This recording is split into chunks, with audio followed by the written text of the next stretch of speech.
Delhi cabinet से जुड़ी हुई। केजरीवाल सरकार में मनीष सिसोदिया को डिप्टी सीएम बनाया जा सकता है। कुछ देर पहले हमने आपको यह खबर बताई। अब कल देर रात जो आम आदमी पार्टी की कोर ग्रुप की बैठक चली उसमें ये फैसला हुआ है और जो संभावित मंत्रियों की लिस्ट सामने आई है उसके मुताबिक आपको बताते हैं कौन कौन से ऐसे संभावित मंत्री हैं जिन्हें दिल्ली कैबिनेट में जगह मिल सकती है।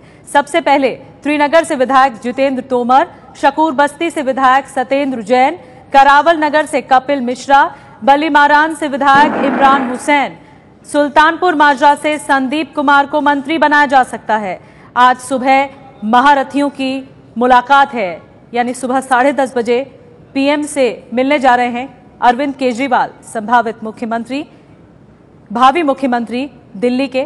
कल उनकी मुलाकात प्रणब मुखर्जी से हुई, राष्ट्रपति प्रणब मुखर्जी से मुलाकात हुई।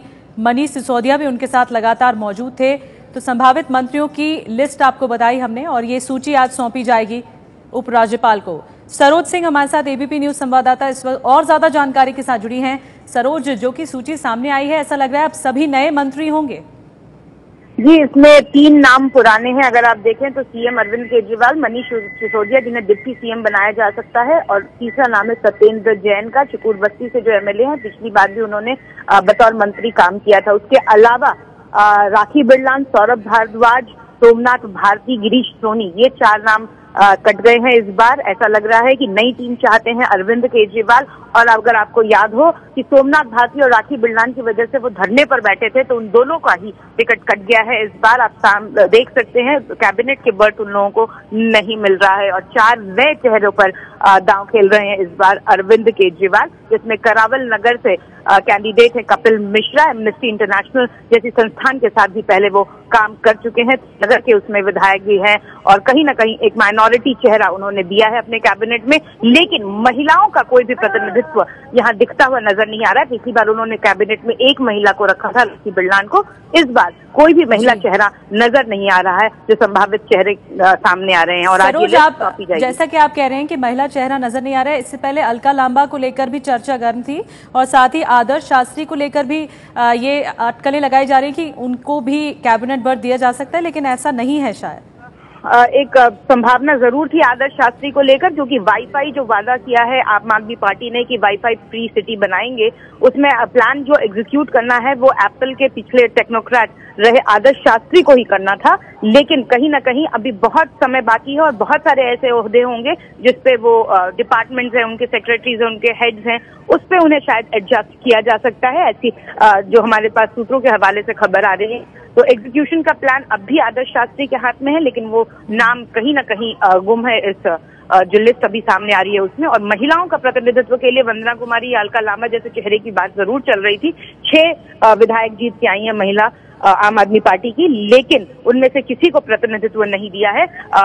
शायद ये कुछ इसके पीछे भी एक रणनीति है। डीसीडब्ल्यू के चेयरमैन के तौर पर भी देखा जा सकता है किसी नए चेहरे के नाम को। जी जी, तो जैसा कि सरोज हमें लगातार बता रहे हैं कौन कौन से ऐसे संभावित चेहरे होंगे, क्योंकि आज लिस्ट सौंपी जानी है उपराज्यपाल को और ये फैसला संभवतः हो चुका है। और सूत्रों के हवाले से जैसा कि जो खबर आ रही थी पहले कि जो संभावित चेहरे हो सकते हैं उसमें अलका लांबा, महिला चेहरा संभव हो सकता है दिल्ली कैबिनेट में, लेकिन ऐसा नहीं है जैसा कि सरोज बता रही हैं। जो संभावित चेहरे लगातार हम आपको बता रहे हैं सूची, अरविंद केजरीवाल मुख्यमंत्री होंगे, भावी मुख्यमंत्री मनीष सिसोदिया डिप्टी सीएम के तौर पर उनका नाम चुना गया है। इसके अलावा जो दूसरे मंत्री होंगे जितेंद्र तोमर त्रिनगर से विधायक हैं, इनका नाम भी संभावित मंत्रियों की सूची में। इमरान हुसैन का नाम भी शामिल है, बलीमारान से विधायक हैं, ये मंत्री की इन्हें मंत्री पद मिल सकता है। इसके अलावा कपिल मिश्रा का नाम शामिल है जो कि करावल नगर से विधायक हैं, करावल नगर से विधायक चुने गए हैं, उनका नाम भी संभावित मंत्रियों की सूची में शामिल है। सत्येंद्र जैन पिछली सरकार में भी मंत्री थे। सत्येंद्र जैन शकूर बस्ती से विधायक हैं, पिछली सरकार में मंत्री थे। केवल इन्हीं का नाम है पिछली सरकार में और बाकी सभी नए मंत्री हैं। सरोज सिंह हमारे साथ लगातार बने हुए हैं। सरोज, डिप्टी सीएम बनाने को लेकर क्या कुछ वजह सामने आ रही है? दिल्ली राज्य छोटा है, अभी पूर्ण राज्य का दर्जा भी नहीं है। ऐसे में आम आदमी पार्टी की इस ओर रणनीति क्या है कि उप मुख्यमंत्री का पद मनीष सिसोदिया को दिया जाए? देखिए, रणनीति के तहत ये हर कोई जानता है कि पार्टी में अगर नंबर 2 की जगह किसी की है तो वो मनीष सिसोदिया की है। इसमें कभी से भी दो राय नहीं रहा, क्योंकि अगर आप अन्ना आंदोलन, IAC movement, India against corruption के मूवमेंट से भी आप देखें तो अरविंद के दाएं और बाएं जो भी लोग खड़े पाए गए उनमें बार बार अगर चेहरे बदलते रहे तो सिर्फ एक चेहरा जो हमेशा कॉमन दिखा वो था मनीष सिसोदिया का चेहरा। चाहे वो इंडिया अगेंस्ट करप्शन की बात हो या फिर आम आदमी पार्टी के फॉर्मेशन की बात हो या फिर पिछले कैबिनेट की भी बात हो और ये इस बार के चुनाव के लड़ने की बात हो, तो पूरे आईएसी मूवमेंट से लेकर आज तक वही साथ में रहे हैं और इसलिए डिप्टी सीएम इस बार उन्हें आप कह सकते हैं एक तरह से रिवॉर्ड दिया गया है डिप्टी सीएम का।